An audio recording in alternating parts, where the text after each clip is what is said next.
Ете, конечно стигна и уште овој закон за експроприацијата, со европска знаменце. Нема да говориме сега каква е злоупотребата, говореве тоа многу претходно. Жал ми е што колегата Каевски не го гледам тука. Имавме неколку дискусии, нешто јавни, нешто неформални, токму за овој закон, каде што, за жал, нашите стравови сега се потврдуваат. Ова е закон со кој што ќе треба да се извршат исплаќања, како што вели власт, околу 300 милиони евра. Не знаеме како, бидејќи нема проекти, бидејќи нема предпоставки, бидејќи нема проценки, бидејќи нема нумерички податоци за понатаму што ќе дискутираме, но тие велат ќе чини 300 милиони. Еве ќе прифатиме најмалку 300 милиони евра. Она што е интересно, што мораме да го нагласиме на самиот почеток, дека овие 300 милиони евра не се составен дел на вкупната вредност на коридорите, која што, патем кажано, власта кажува дека е ориентациона, не е фиксна. Овие ќе бидат дополнителни. Само за споредба, 300 милиони евра, доколку ги поделите на 100-109 километра, колку што ќе биде автопатот, тоа ќе бидат дополнителни 3 милиона евра по километар. Штип Миладиновци беше некаде околу 4. Значи, вие имате ситуација кај што ќе плаќате за експроприација исто или повеќе од веќе комплетно изграден автопат кој што го користиме сите. Власта направи патарини, мораме тоа да го нагласиме. И чошек. Значи, 300 милиони најмалку. Сега ќе идеме чекор понатаму. Мене не ми е јасно како може во предлог законот да се стави дека законот за експроприација нема да има дополнителни финансиски импликации врз буџетот на Република Македонија. А тука ги изедначуваме и ставаме уште две категории плюс во однос на легалните и нелегалните објекти.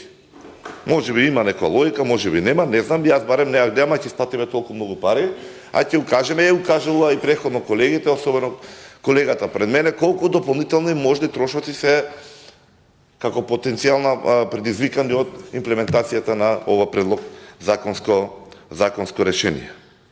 Затоа првата мисла можеме ми беше една легендарна изјава на еден представник на власта, Фршковски, кога рече за една друга работа, вие избркајте ги, па нека тужат. И тоа е матрицата на оваа власт. Не ги засегаше судбината на тие семејства, на тие вработени, какви последици може да имаат економски, социјални и така натаму, нека тужат. А зошто нека тужат? Бидејќи се соочуваат со правосуден систем со 3% доверба. Со еродирани институции, тотално потопени во корупција. Таква ситуација имаме ризик повторно да ни се случи од многу поголем обем. Ќе се обидам да опфатам од повеќе аспекти зошто е тоа толку страшно.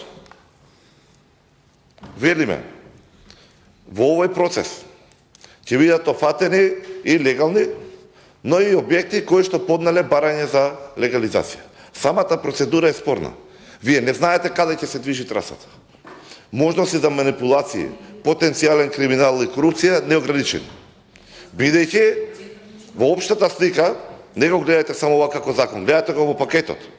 Во општата слика ги имавте законот за урбанистичко планирање, го имавте законот за градење.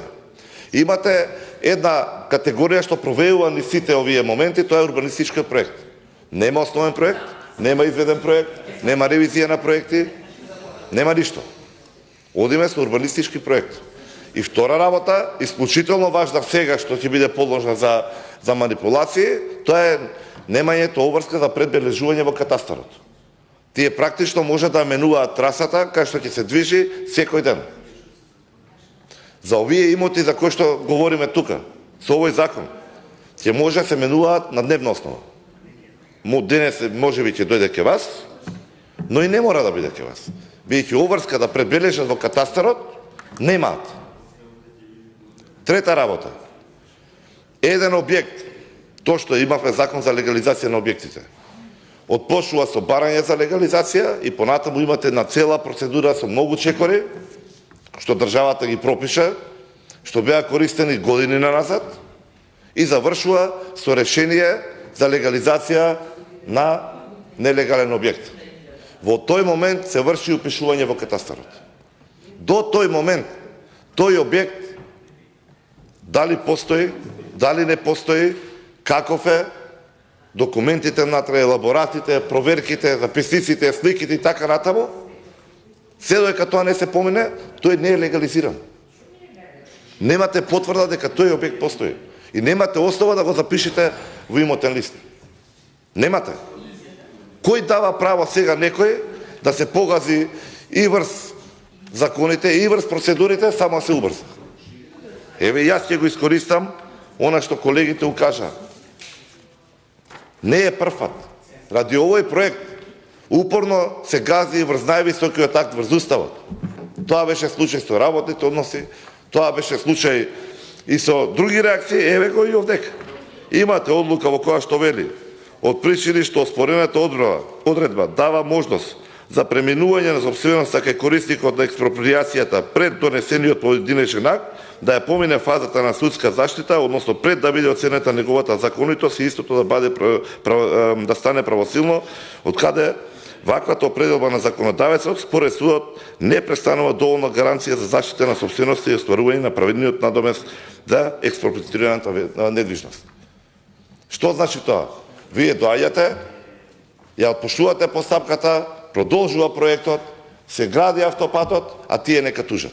Тоа е матрицата. Какви права ќе имаат нашите граѓани? Ајде тоа. Ајде малку и од друга страна да видиме. Она што мене многу ме загрижува и што навистина се плашам дека такви примери ќе имаме многу. Што предлагате? Предлагате, доколку кај вас, колешке, дојде некој со предлог да помине патот низ вашиот објект, врз вашиот имот. Имате, пред некој ден, имаше на јавност некои граѓани што беа загрижени ке мене во Карпош, легализирана шупа. Ке си го прашате градоначалникот од ДСДС преходно што беше, како се легализирало тоа. Но тој добил папер.